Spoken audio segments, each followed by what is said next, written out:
Hello everybody, I'm Peppa80. Welcome to a new, bonus video, more than an episode really, on The Last of Us Part 2.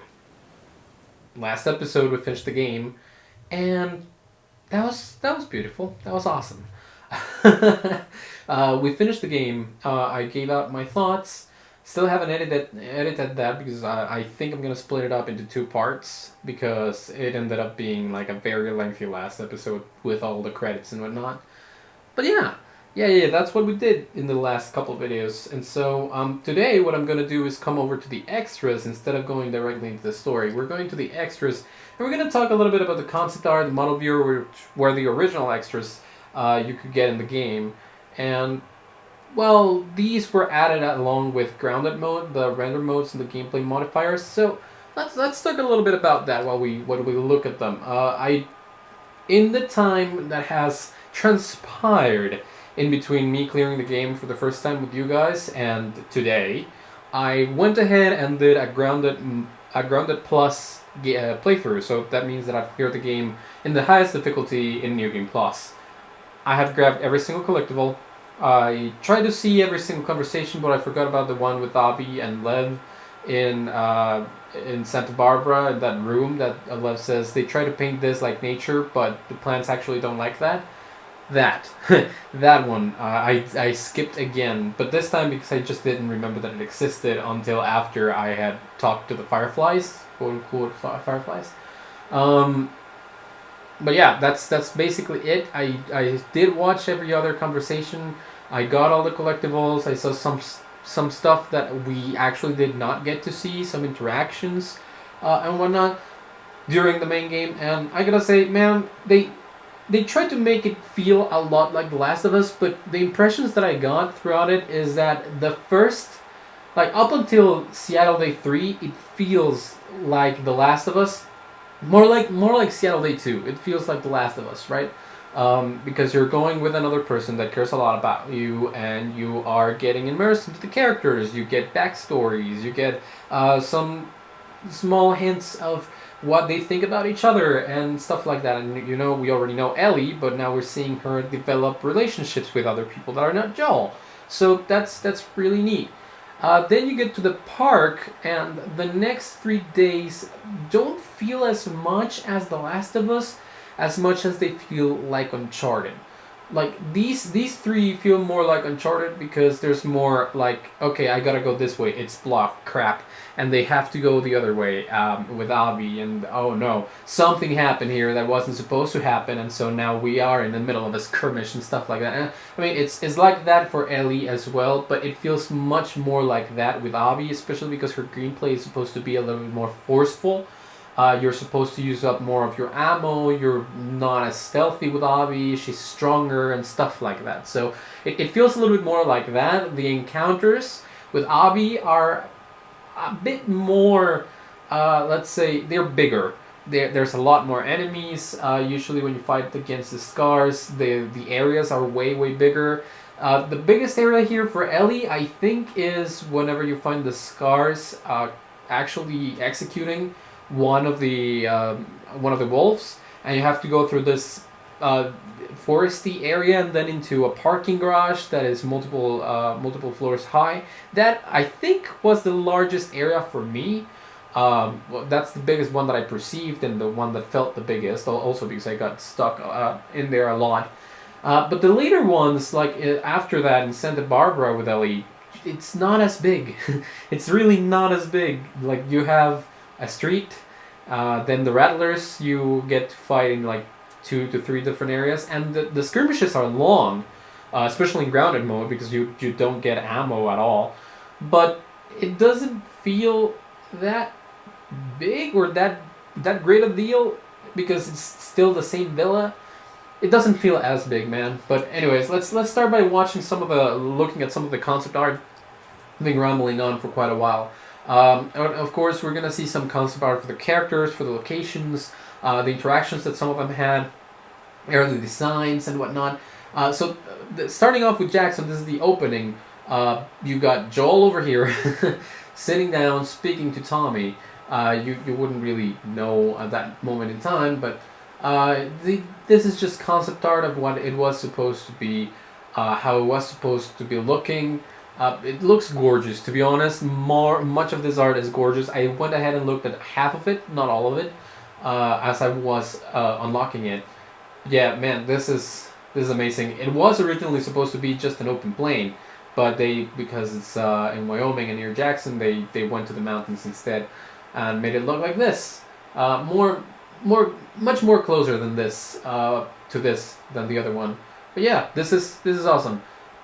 Some of the concept art. Then we got waking up. So now we go back to Ellie, right?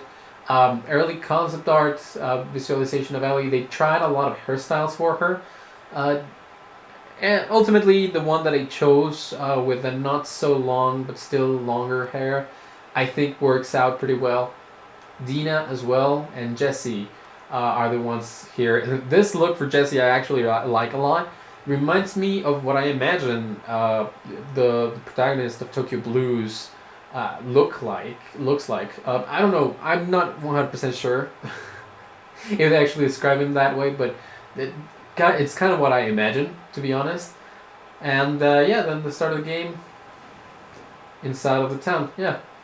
And Maria, just in case you forgot Maria existed, Maria is also in there. Then the overlook. So when we're going out with Dina in our patrol route, no, actually this is Abby. Sorry, got confused. This is Abby. You see that the chalet was actually very, very different. The walls weren't made out of stone. It was just a fence. And then it's just concept art of Abby and no one talking. This is concept art for Abby, the final design. But this was originally supposed to be Abby. And you know, because this is Owen. You know, because there's some other concept art in which that same character is actually fighting Joel. So that's the concept for the Overlook. A lot of frozen infected, a lot of frozen corpses and out in the snow. And yeah, then you got this. This is the patrol with Dina, looking out through the town, covered all in snow. Just the two of them. Going all around, of course, more frozen, infected, and whatnot, especially in the buildings. And the clickers. Clickers are a thing, man. The clicker design, I'm not sure if I went over this in the first The Last of Us. The clicker design creeps me the heck out. I mean, I know it's supposed to be that they're blind and they're... The cordyceps, or the real life version of the cordyceps fungus, what it does is it stems from the upper part of the ant's head and then sprouts the mushroom, right? And at first it controls it, then goes up like a stem, leaves, whatever, near the colony. Then it gets affixed completely, and it sprouts out of the ant's head, right? That's what it's supposed to be. Usually, that's the regular cordyceps. And so, because humans don't really concentrate that way below some place, and buildings are supposed to contain the spores and whatnot, making these like roaming all the time, but it still comes out from the top of the head. It blows the upper part of the head out, like away completely, and it mutates into the fungus, and it just looks disgusting. It's creepy and it's different. Like the sprout is different for, you know, per place, and also I think between males and females it can vary. The concept is just creepy as all heck. Like, a lot of credit to the designers for making all these different clicker designs, because of course by person it also changes the way that the fungus sprouts. But that's the way. You see, like, it covers half of the head. Of course that's why they're blind. But look at the different types of fungi that come out. So weird, so creepy. Then you got the Horde, another section with Abby, like the second approach we had with Abby, but one of the first combat-oriented sections, because you have a lot of infected. And you have your section here with Joel and Tommy. Now, as you can see, this is what I meant. They originally, they meant for Abby to be different. The design for Abby was different.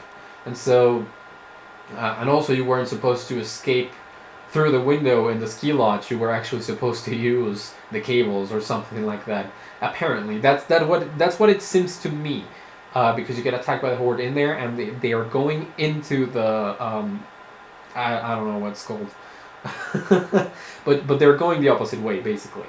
Then you got concept art for the regular infected. You got runners. These are just runners, and then the horde chasing around, chasing the horses. They get to the chalet. So once we get to the chalet, this is where we get the different concept art for what Abby was supposed to look like at the beginning. Of course, we see Joel, way less impactful, way less bloody imagery for Joel here. But this is more or less what it was. At some point, they conceptualized. I'm not sure if this was planned or not, but conceptually, Joel's arm got clipped off by this person, who I suppose is Avi. And a lot of the people from the WLF looked very different. I would suppose that these are the people from the WLF. They're speaking with Ellie for some reason. It's just, it looks very, very different to what it ended up being in the end. You got Joel, Tommy, and the girl over there. And this is just end concept art for Manny, I suppose. we get to see a lot more of Manny later on. Then we got Seattle.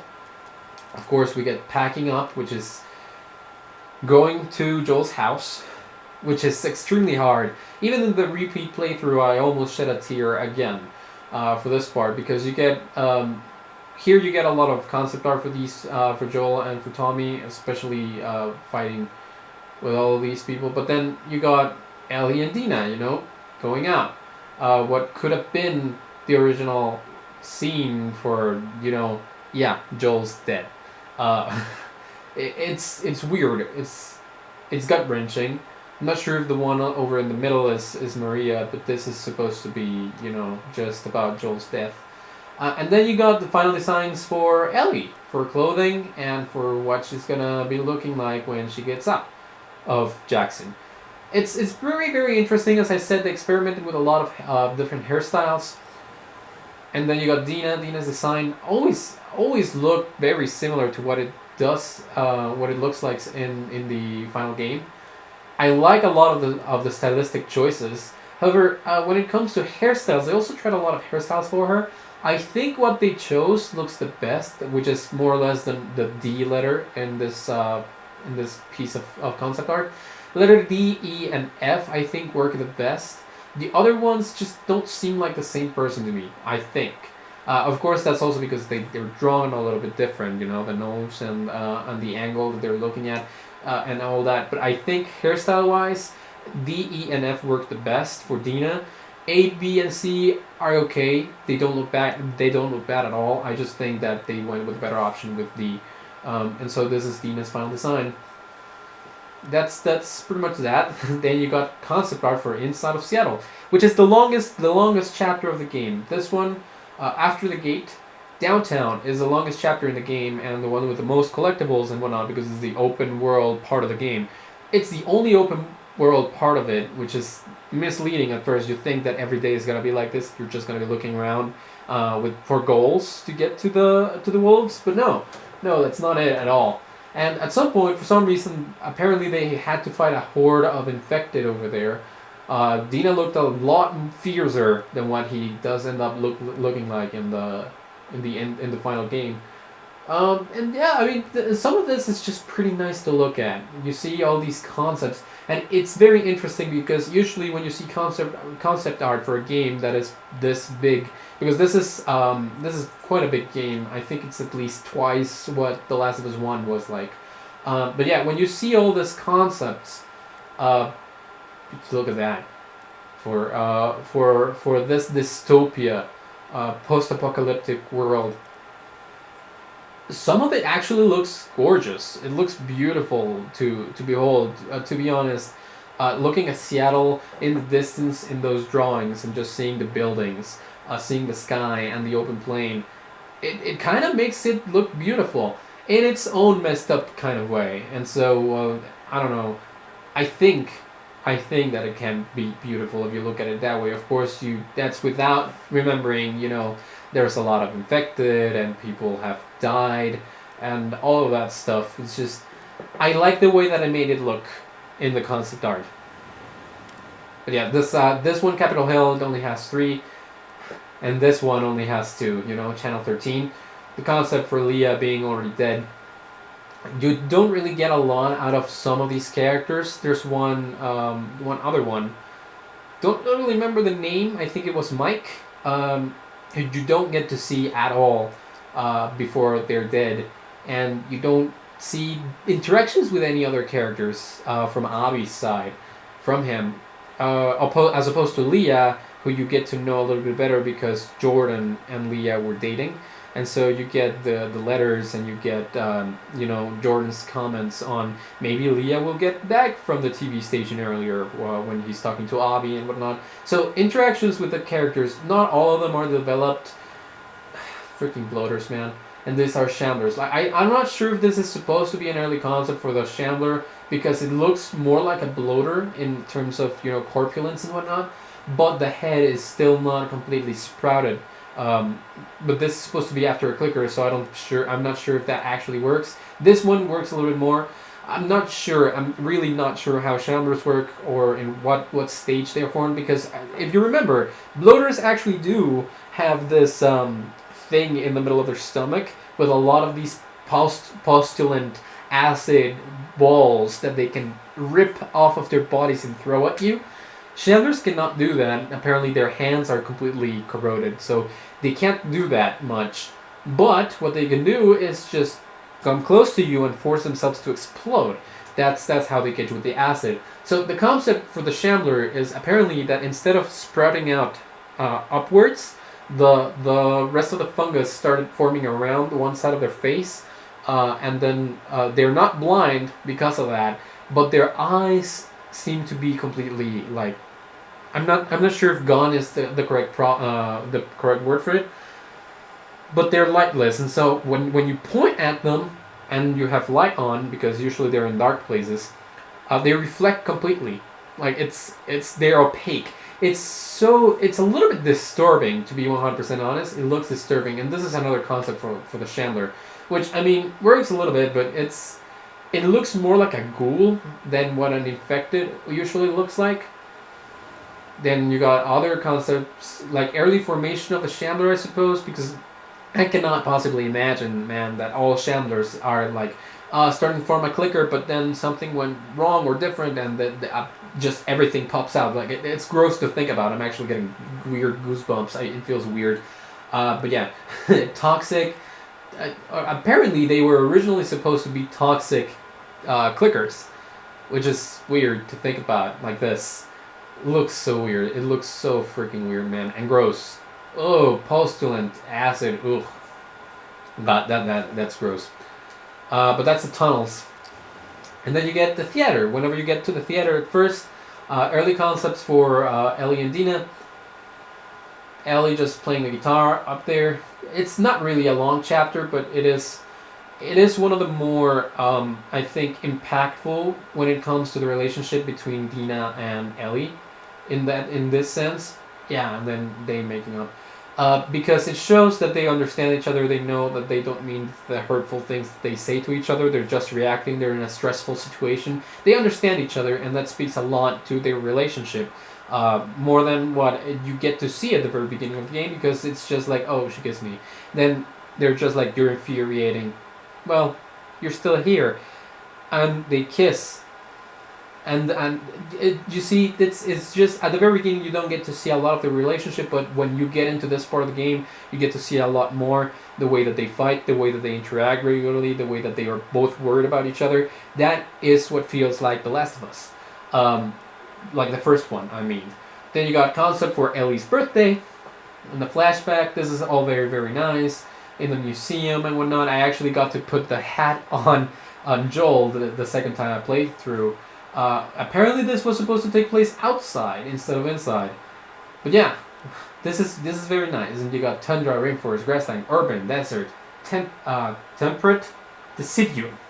Temperate deciduous, oh my god. And the boreal forest. And then you see the graffiti with the fireflies.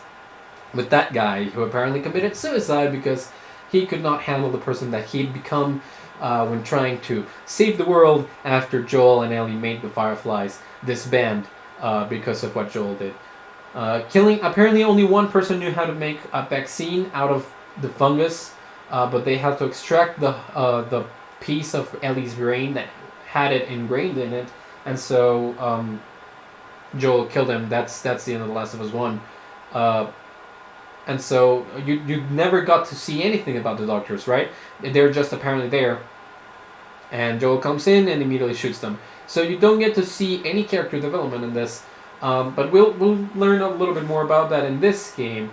And so we just seeing all this. Jesse over here, different another piece of different concept art for Jesse. Looking different hairstyles, different constitution to his face, facial hair or not. It's just very different, very, very different. I'm not sure if this is actually supposed to be like it's Jesse and Ellie, but you also got Dina. And the concept art for this part of the game is so exhilarating, man. The first time I played, I was super stressed out, but the second time I played, I was like, okay, here it comes, here it comes, here it comes. And I missed every single shot at the beginning of the car section. It's so weird, man. It's so weird. The more prepared you think you are for something, the less you actually are able to to perform. For some reason, when it comes to this game, at the very least. And then just more concept art of Joel and Ellie when Ellie was bigger. This is concept art for the bloater. They might have wanted the bloaters to look a little bit different. They do look more imposing in this game than what I remember from The Last of Us 1. It is still a bloater, It's a ticker that has developed way more. It's way more burly, and they have the toxic things in their stomach. Yeah. That's disgusting, man. That's very, very disgusting. The good thing is they can't actually spout them out in their surroundings. They have to tear it out, and that's your opportunity to strike. If you strike with fire or with enough shots, they will drop it and not launch it at you because they have very good accuracy when they throw it at you. For some reason, they can actually see a little bit. It's more like very advanced echolocation that works all the time, not just when you make a sound. So, yeah. And then you got stuff for the scars. Different types of scars. The hooded ones, the shaved ones. Women, kids. This part is a thing. Again, more concept art. These are stalkers, I would suppose, because it's not fully developed into a clicker. But stalkers also can see, so it adjusts better like this. Having them with their eyes still instead of covering everything. Then going back to the hospital, it's a fortune that Abby was in the hospital before Ellie because, gosh, darn, the hospital. Malicious stalkers. And there you go. More stalkers. And then that is supposed to be Nora. I think that was supposed to be Nora, unless originally it was a different person. Sorry. Just been speaking out of my mind here. I mean, just seeing all this concept art, it's amazing. It's very, very cute. It's nice to see it all. And then you see all of these different locations, everything that you do, every place that you visit. It's very, very different. It's definitely something... something's changed a lot. Some things changed a lot in the development, and near the end of the game, you got all these places. That's supposed to be a bloater, I imagine. Which is what you end up facing at the arcade. And then you got the infiltration, which is just in here. This concept, I haven't looked at anything past day 2 with Ellie. This specifically is interesting because you see Mel, and, well, I'm not entirely sure who's dead on the left side, but it's very different to what you end up getting at the aquarium. But yeah, Ellie does feel guilty, feel very bad when killing Mel, knowing that she's pregnant.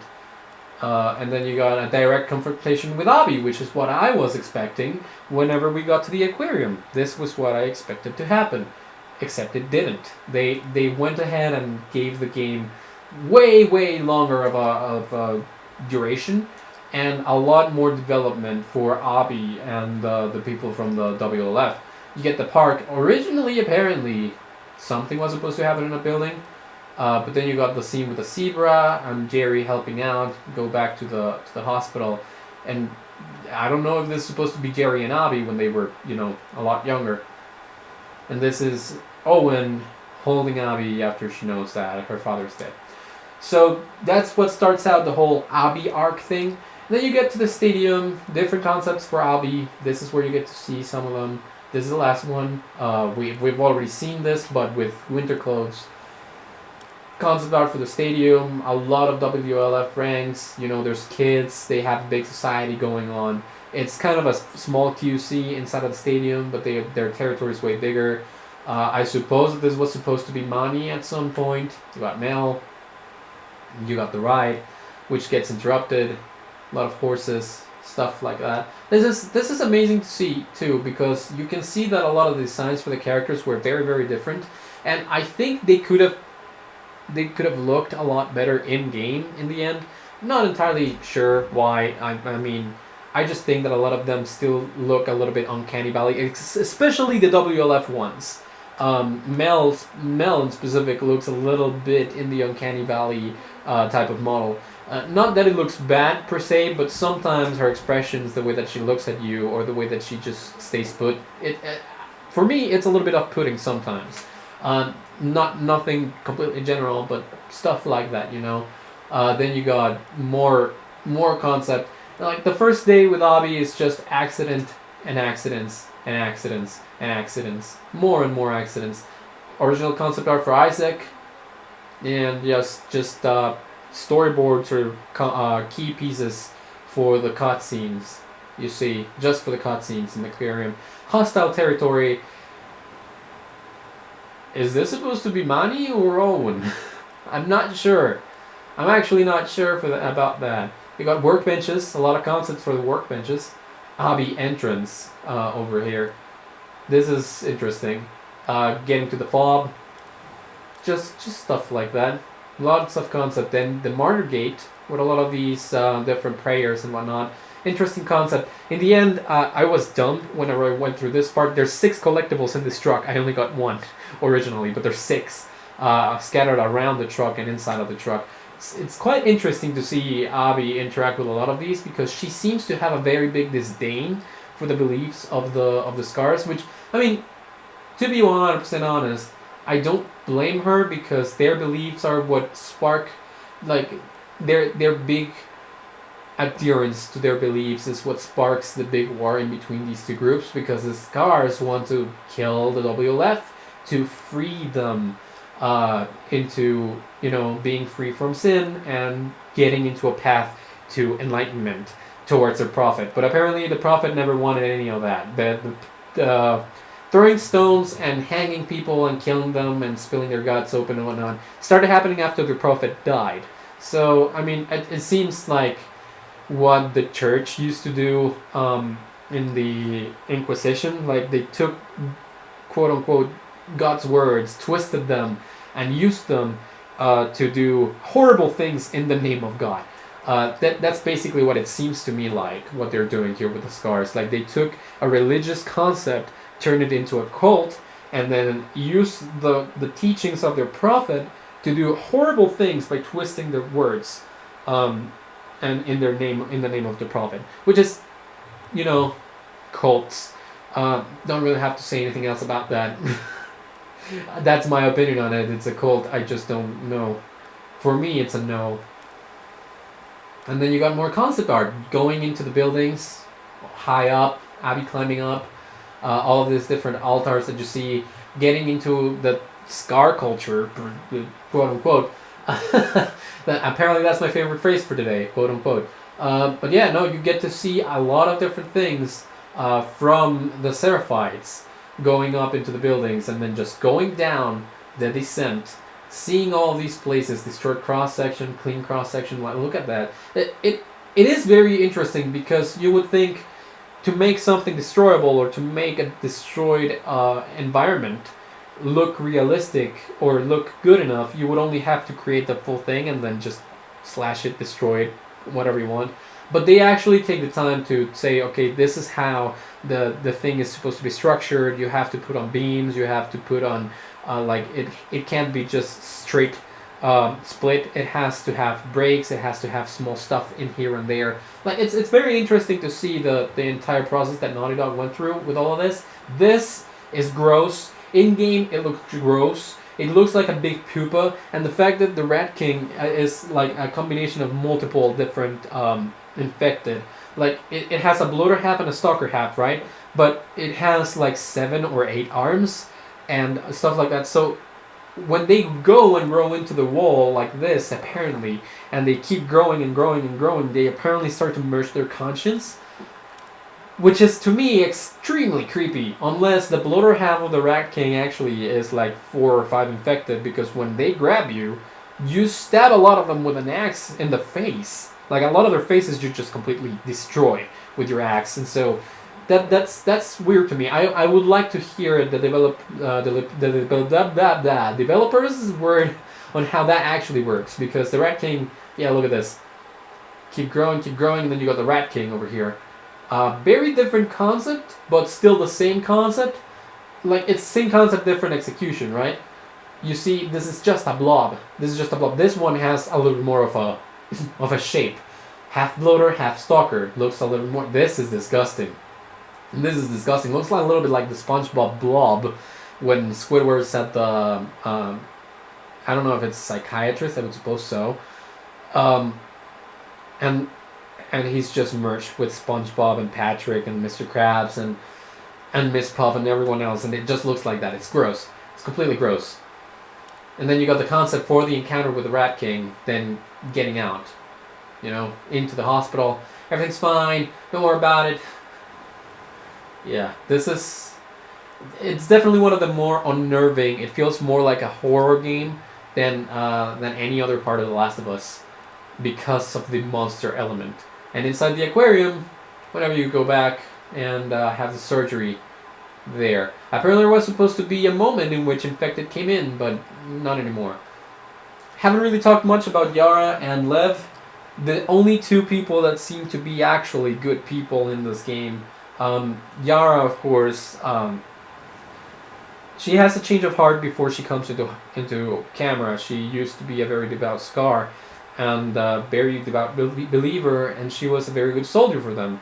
But after what they do to Lev, she abandons the faith, and she wants to be there for her brother. And so, seems to me like she's a very good person. She was a soldier for some of the bad guys at some point, but hey, Joel wasn't a good person either, and I love Joel, so yeah, there's that. So yeah, Yara and Lev I actually like a lot.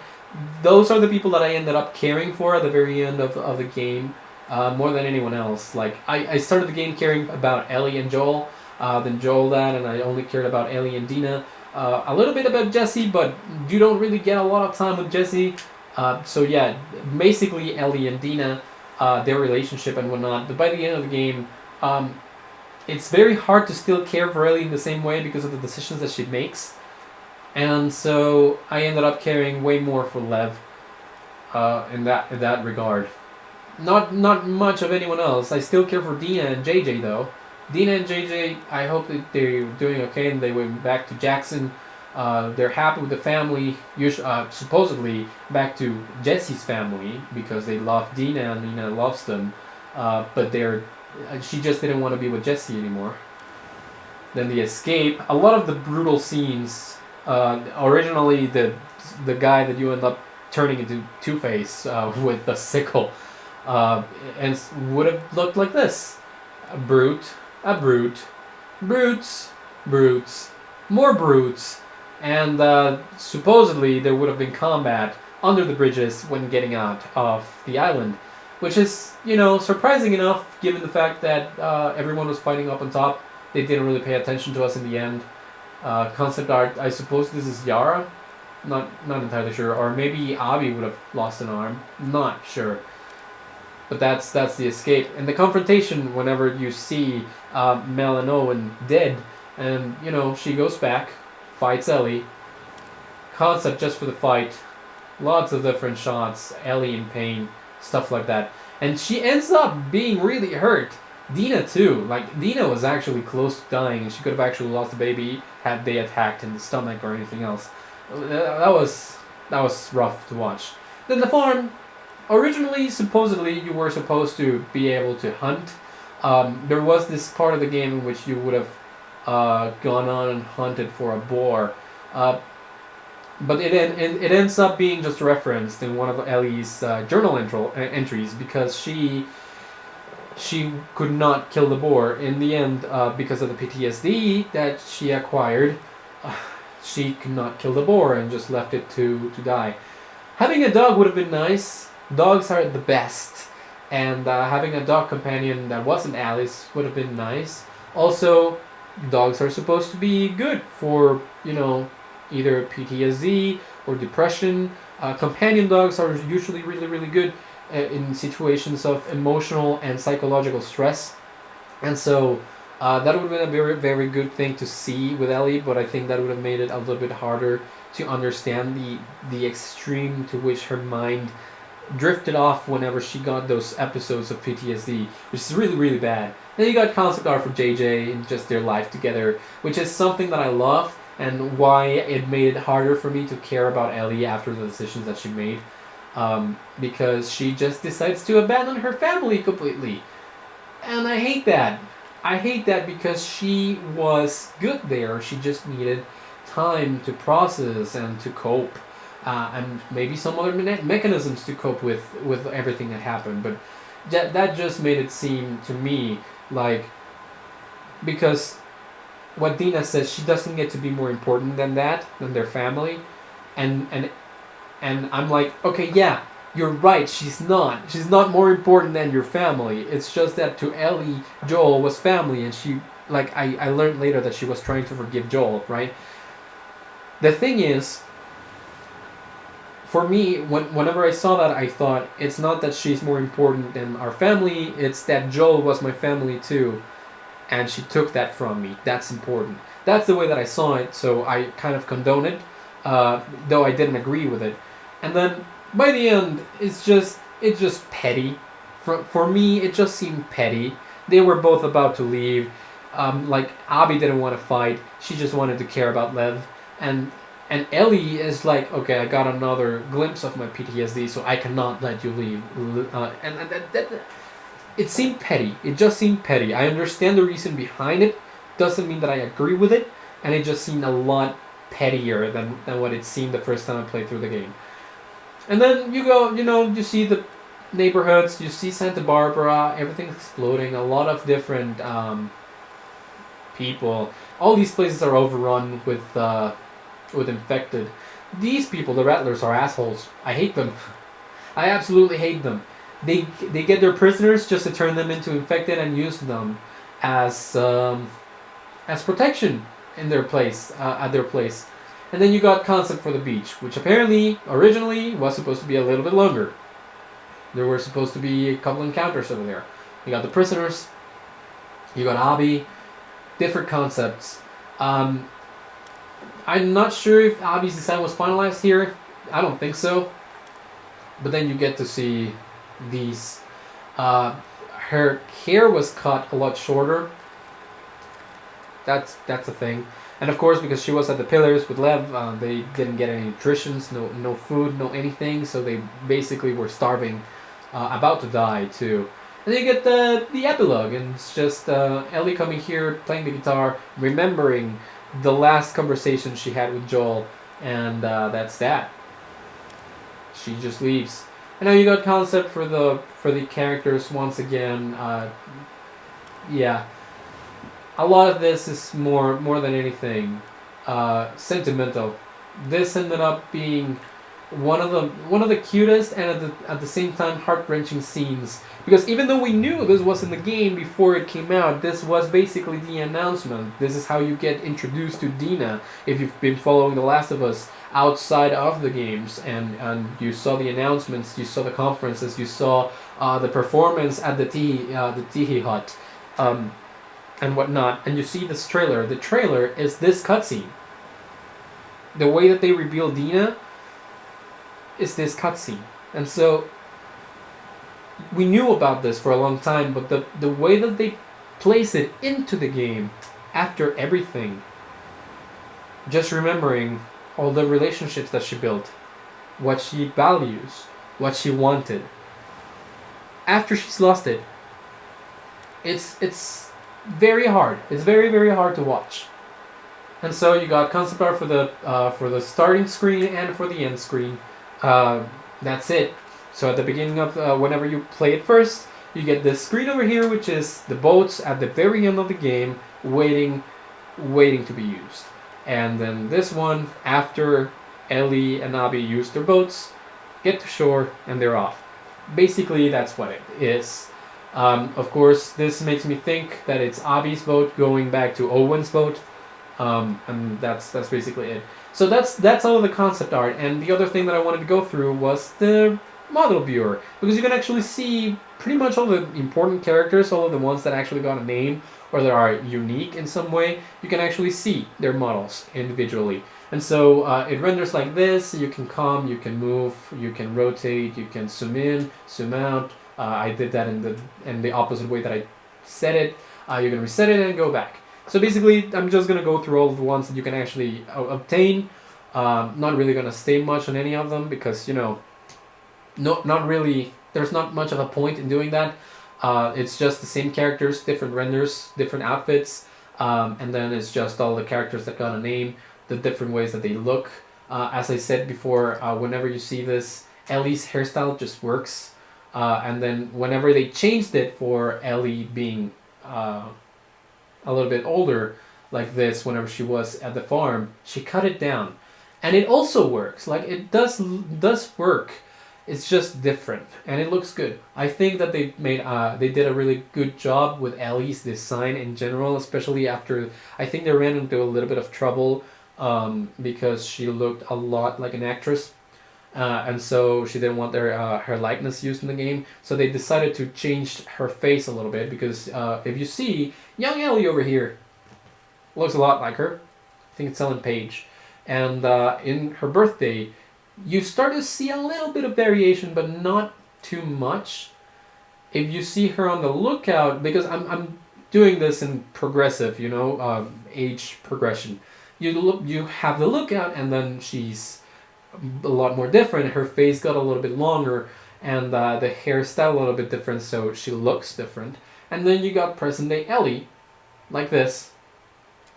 And finally, after everything, this is how she looks in Santa Barbara. So they changed her look quite a bit. And for Abby, they did some of the same because she's older than Ellie. And so she doesn't change much, right? This is at the end of The Last of Us 1, and Abby looks like this. Her face doesn't change much at all, and she just gets buffed, right? And you see that in the aquarium. She actually, like, look at her arms, they look a little bit firmer, and the muscle starts to pop out a little bit more until you end up with Abby, how you see her in Jackson, if this would load, like this, and in Seattle without the big coat, like that. She looks buff. She looks buff. In the end, in Santa Barbara, she still looks buff, but at the pillars, without all the nutrition, without the exercise, without anything else, you can see that there's still pure muscle down there. It's just that she needs food, and her face changes out a lot because it drains, right? It's just that. I think they made a very, very good job. They did a very good job with the details on Ellie and Abby's models in general, their design and whatnot. It fits them both. Now for Joel, this is the earliest that you can see him. This is basically the design from The Last of Us 1. Then you get in the lookout, basically the same as The Last of Us 1. But at some point, because look at this, it's basically the same. It's just a little bit more gray hairs. That's it. But at some point he decides to let the beard and the hair grow out. This is how he looks in The Last of Us 2 before he dies. It's just something. Something is the word that I use. And Dina, my god, they made Dina look so good. I think she's my favorite design in The Last of Us. Not my favorite character per se, but I do like her a lot, and I think she's my favorite design in The Last of Us Part 2. I just love Dina. I love the way that they design her, the hairstyles, the clothing, everything. Dina is awesome. And then you got Jesse. Very much of a shame that you don't get to spend a lot of time with Jesse, but yeah. Jesse is here. It does look rougher. Like if you see the model, it does look a little bit rougher when seen from afar. If you come up close and you see the details, it looks really, really good. But whenever you see it from afar, it doesn't look as detailed from a distance. Up close, it looks very, very good. And then you got Tommy, different times for Tommy, different hairstyles for Tommy. It's Tommy. By the very end, you don't get to see this much. They don't emphasize it too much, but this is what happened to Tommy. By the end, he was shot by Abby, and this is what happened. Like, he got permanent eye damage, got some scars over here, and his leg never healed fully from what Lev did with his bow. That's basically what happened. Then you got Lev, different designs for different time periods, right? This is when you meet him, when you go out to the hospital with him, through Santa Barbara, and they don't really have a design for Lev at the pillars. It's basically the same, it's just that Lev looks taller. There's a few months that go between him and Abby getting captured, and then him and Abby getting rescued by Ellie. And then you got Yara in the forest with her hurt arm. Then you got at the aquarium after the surgery. Then she dies. And then you got Owen. Different designs for Owen. It was really weird for me not to notice, but Owen does change a little bit in between the zoo and the aquarium. He looks way less innocent, and he is starting to grow his hair out. It just doesn't seem like it because he's wet all the time, so you don't get to see the growth too much, like that. And eventually he comes all the way over to this, which makes it look like an entirely different person, but that's the same for me when I shave my beard off. So basically that. Then you got different designs for Mani. Basically the same. As a person, I really don't like him too much, but he is a very good friend to Abby. That does show a lot. They have very good chemistry with one another. That's just it. And Mel. Before you learn that she's pregnant, after you learn that she's pregnant. You got Alice, favorite dog. I like playing with Alice. I like petting Alice. Bear was also very good, but Bear doesn't get their model here. Then you got Nora. It's just Nora. You actually get Whitney here. And I did try to see up close the game that she was playing, but you don't actually get to see too much of it. It is Hotline Miami. You can see by the names and whatnot, but it apparently is in Russian for some reason. So that's cool. Jordan. Then you get Mike, who's the one that I said doesn't get a lot of development, to be honest. It's just one interaction and he's gone forever. You got Nick, who's the guy that Tommy kills at the building at the very beginning of the game in Seattle. You also don't get a lot of development for Nick. These two people, Nick and Mike, just disappear completely after they're killed. They did better than Leah, who doesn't even get a model here. You get Isaac, and you get Jerry. Both depictions of Jerry at the zoo and at the hospital. Not much else to say about Jerry. He's the real asshole behind Marlene, because Joel thought that Marlene was the one to make the call in the first game, right? That's why he takes it out on all the Fireflies and kills everyone, and the final boss is Marlene. Marlene was sticking by the decisions made by Jerry, and she was trying to justify the sacrifice of Ellie because they would save a lot more people. That's what she tried to tell Joel, but of course Joel got sentimentally attached to Ellie a little bit too much for the Fireflies' convenience, and so that's what happened. Maria is there. JJ, of course, little baby, cannot get a lot of character development out of baby, but he's there. He's cute. And then you got different horses. You got Japan, who you never see ever again after you leave for Seattle. You got Shimmer, which makes me mad because they killed Shimmer. They made her explode. She was still alive, and they shot her in the face. I hate that.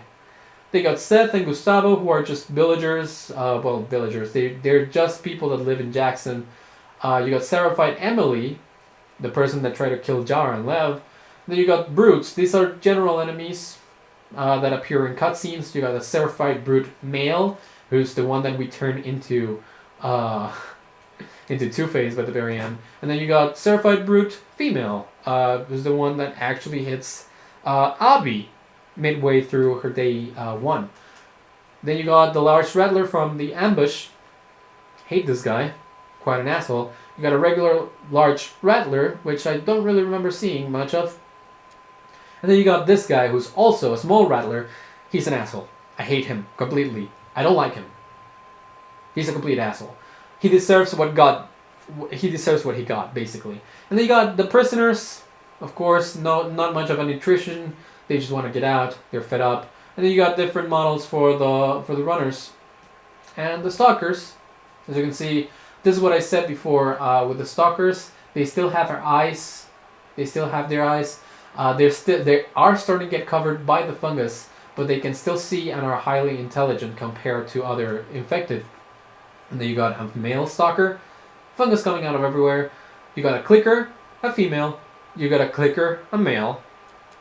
You got armored clickers, who are, just armored people that got infected and have been for a while.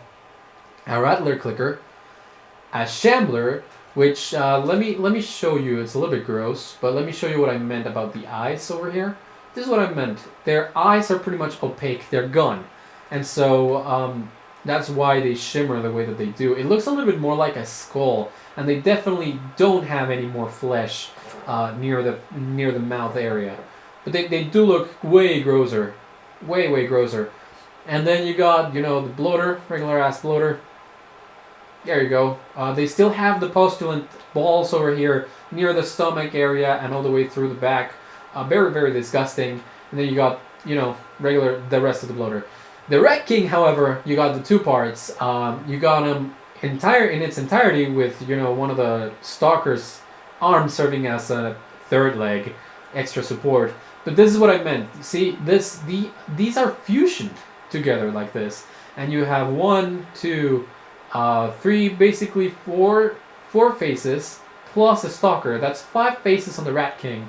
But then you see the Rat King on just the bloater half. 1, 2, 3, 4 faces.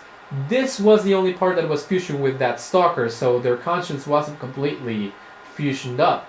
And at this point, I would think that at least one of these faces is completely killed, unless they all, function in unison. I thought that they worked independently. If they work in fusion or in unison, that means that no matter how many times you hit one with the axe, they would still move regardless. They are not independent. And then you got just the stalker side, which is a very hardened stalker. This is the hardness of a clicker on the body of a stalker. It still, for some reason, can see and do everything else. Even though it doesn't really have eyes anymore, it still sees you and hears you and everything else like a regular stalker. But that's all the models in the model viewer. And the rest is just, change the rendering of the game. If you want infinite ammo, you can get infinite ammo. You see different ways to see, to look at the game. It's just like filters. At some point, at first it changes the render and then it's just filters. And then you got all these weird extras, mirror world, mirror on death, slow motion, bullet speed, infinite ammo, infinite crafting, infinite melee, infinite listen range, one shot, touch of death, and then you can change the audio to different stuff. That's basically it, and you can watch the credits whenever you want. Now, the last thing that I wanted to talk about, because I'm really mad about this, is, let me just come over here, let me load a game. Because the current autosave is that I completed the game, right? That's basically it. I did a manual save over here. I have 229 collectibles, which I think it's pretty much all. It's all of them, all the trackable collectibles in the game. And then you get Seattle Day 3. This save I did because I was very mad. I'm gonna reload that, and then I'm gonna reload a later save just so that it remembers that I actually cleared the game. Because chapter select gets overridden whenever a save is loaded. That's just what I'm doing, and I'm gonna erase the autosaves, because whenever you load it, autosaves, and it just gets cluttered. I don't really want that. But yeah, I'm really mad because I went through the entire game. I got all the collectibles. I got all of the everything that I missed, basically. And of course, because it was New Game Plus, my character upgrades went through, right? And so I was getting my trophies. I got Numismatus, which is for getting all of the coins. I got Prepared for the Worst, which is getting all the workbenches. I got Archivist, which is for getting all the journal entries and all of the artifacts. I got pretty much everything. But there's this one trophy that I got, but that never really popped up and I never unlocked, which is the same thing that happened to me in The Last of Us 1. In The Last of Us 1, there's a trophy for getting every single alternate conversation in the game. I went and did that, and the trophy never popped. This is the same that happened to me for all of character upgrades, and it makes me mad because I've done it multiple times. Like, I got this save right here in which I can actually get the upgrade again. The last one. I hate the fact that it doesn't show up because I think one of the very few ways to actually fix these trophy things, the trophy bugs or glitches, is to erase the save files from the PS4, uninstalling the game, installing the game again and downloading the files. And I cannot do that because I'm not a PS Plus member. It's very, very expensive and I don't have the money. But yeah, look at this. You get momentum duration. This is the last one that I was missing, right? I got every other upgrade. It's the only one that I can upgrade. I have 72. If I pop it like that, the trophy is not going to pop.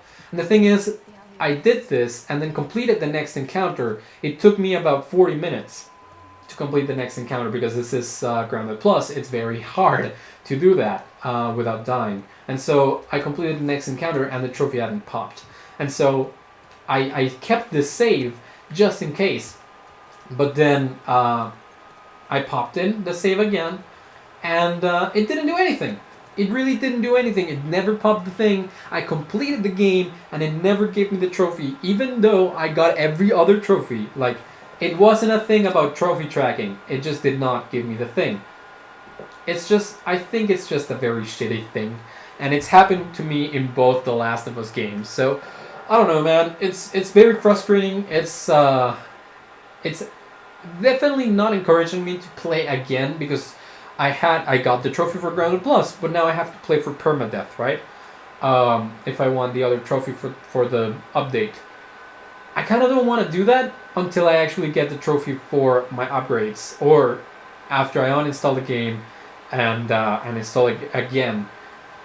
And I would do a run from zero because I really do not enjoy the fact that I didn't get the trophy. I would want to get it again, and so that means that for me means that I have to do at least 2 more playthroughs of the game. It's impossible to get all the upgrades in just one playthrough, so I would have to play through the entire game again, and that's very time consuming. I did it in the highest difficulty. I got absolutely everything. I didn't get the trophy. That's just messed up. That's just messed up. But I mean, if anyone can help me, reach out to Naughty Dog. I've already tweeted at them. I've tried making contact with them, but they're not going to respond, especially because it was just the previous or former Outbreak Day, now known as The Last of Us Day. But yeah, they of course are not going to answer to me directly through that. So yeah, if you guys can help me, reach out to Naughty Dog and ask if there's an actual different way to solve this. I actually just showed you that I have all of the character upgrades. With Abby at the release, I showed that. I do have them all with Ellie. So yeah, I mean, I just want to get out of my system. It's been long enough of a video, almost an hour. I mean, it's just a thing, right? Let me see here. If I do load game, you cannot delete from the current autosave, but you can come back and do this. No autosave for that, which is good enough. Good enough. This is the first autosave that I had. As you can see, this one wasn't motored. It had 158 collectibles. By the time we finished, we had 166. My playthrough in Grounded Plus was 229 collectibles. It took me 30 hours, but I did it in 1 week.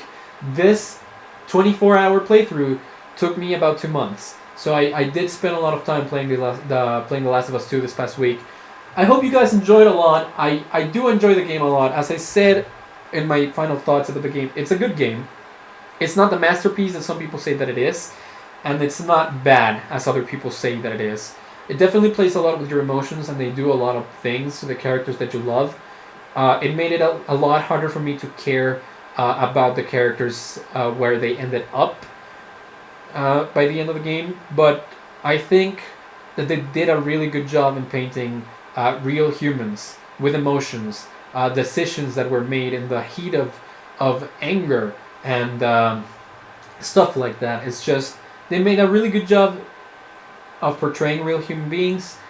It's just that they were, at that point, by the time you get to the end of the game, they've been so shitty that you just don't you basically just want things to end. You don't want anything else to happen to them. It's like, okay, fine, you can just stop. Just please stop. That's basically what I felt like. Like, just please stop. Like, Ellie, you're hurting yourself, you're hurting Dina, you're getting to something that doesn't really matter anymore. She's moved on with her life. She just went to look for fireflies. She's trying to get on with the will of the people that she loved, doing it for Owen, and she's caring for someone else. She's basically what Joel was to you for Lev. And so that, for me, at that point, I was just like, Ellie, just please stop. And for Abby, it was more like, okay, they're trying to make a whole redemption arc. It doesn't really work for me. She's basically the same exact person. She just changed the people that she cares the most about, especially because the other people that she cares about are dead. And so that's basically what I thought about Ellie and Abby. I don't dislike any of the two. By the end, I just don't really care much more for them. I hope Ellie gets back with Dina at some point. I hope she can be happy that she doesn't get more PTSD. And for Abby, I hope that she's good to Lev, that she doesn't get captured anymore, and that she actually finds fireflies. That's just basically it. And for that, good game. As I said, good game. Not a masterpiece, not the best game ever. I think I like The Last of Us 1 a lot more. But yeah, I like this game. I hope you liked it as well, that you shared in with the experience with me. And if you haven't, go ahead and watch the rest of the series. Why are you watching this if you haven't watched the rest of the series, man? Hopefully you experienced the rest of the game before watching this video, because there were a lot of spoilers here. And so that's it. Thank you guys so very much for watching. Don't forget to comment, rate, and subscribe to the channel if you like the video. And I'll see you guys next time for something else, something completely different here on the channel. Alright, I'll see you guys later. Bye!